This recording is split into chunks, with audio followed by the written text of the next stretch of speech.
Today on Rappler, President Aquino confirms police officer in charge Leonardo Espina did resign. Vice President Binay spokesman says his camp is not worried about Grace Poe. And the countdown for the royal baby begins.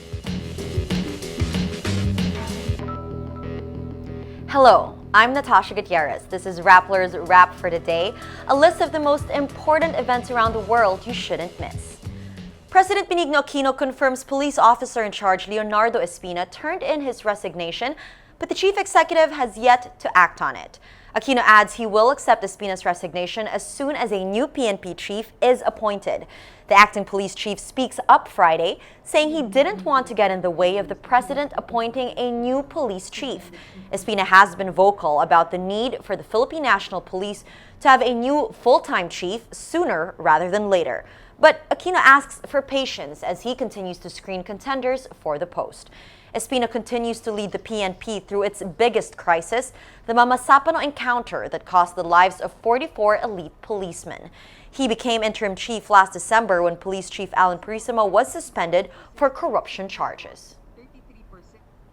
Vice President Jejomar Binay spokesperson Rico Quicho says Grace Poe does not worry the Binay camp. He adds it should be Interior Secretary Mar Rojas who should worry about Poe's jump in presidential polls. Rojas is the ruling party's presumed candidate for 2016. The survey results should worry Secretary Mar Rojas.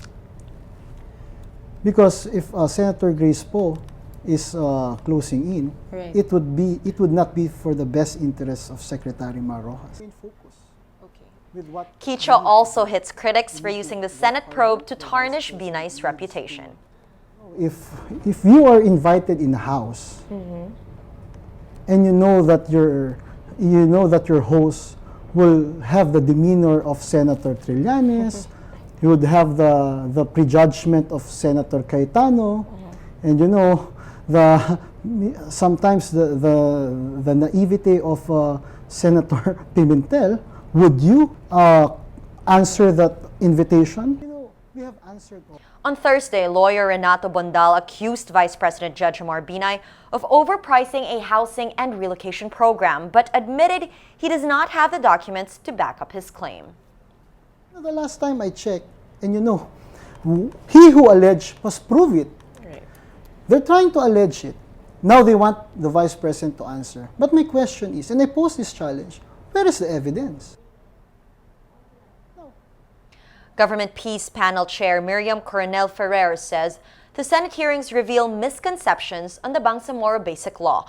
Ferrer reiterates people should be more discerning on the nature of a negotiated peace settlement. That is why we are asking the public and also our political leaders to understand the whole context of negotiated political settlement with an armed group. It is not a normal kind of negotiation because having wars, especially domestic wars, are not normal to begin with. But the fact is, our country has been saddled with these internal conflicts for the longest time. Our armed forces has been tied Ferrer up to also defends Moro Islamic Liberation Front or MILF chief negotiator Mohaker Iqbal on the use of a nom de guerre.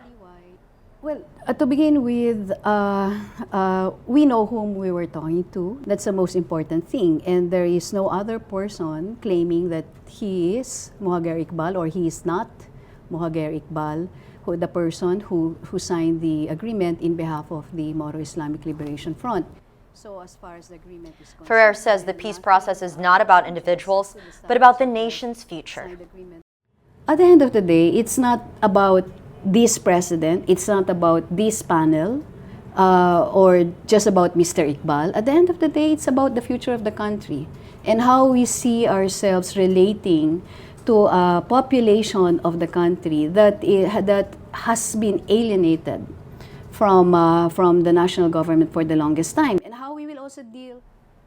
Foreign ministers from the world's 7 most industrialized countries slammed China's artificial islands in the disputed South China Sea. The foreign ministers from Canada, France, Germany, Italy, Japan, the United Kingdom, the United States, and the European Union say they strongly oppose any attempt to assert territorial or maritime claims through the use of intimidation, coercion, or force. The Group of Seven, or G7, supports the Association of Southeast Asian Nations and calls for a code of conduct in the disputed region. President Benigno Aquino says he fears the fishing ban China will enforce in the disputed West Philippine Sea or South China Sea, adding the dispute is not only a regional problem but a global one as well. Satellite images taken last week show a runway in the disputed territory, more than one-third complete. Royal watchers begin the countdown for the arrival of Britain's royal baby. Prince William and his wife Kate are expected to welcome their second child this month at the Lindo Wing, a private section of St. Mary's Hospital in London.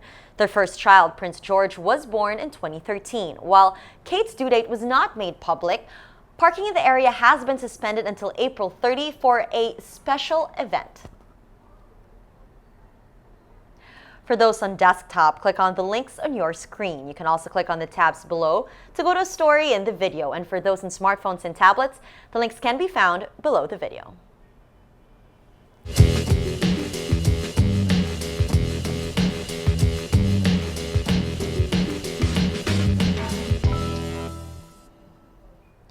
Rappler has a patented user engagement model that puts a mood meter on every story. Looking at the Mood Navigator, the story with the biggest circle is DILG endorses creation of Negros Island region to Aquino. This has 51% of readers feeling happy. Today, most people are happy. That's the wrap for today, Friday, April 17, 2015. Visit Rappler.com for the latest news here and around the world. Check out our other shows, SciTech For You and Rappler Talk. And if you haven't yet, subscribe to our YouTube channel. I'm Natasha Gutierrez. As we say at Rappler, tomorrow begins today.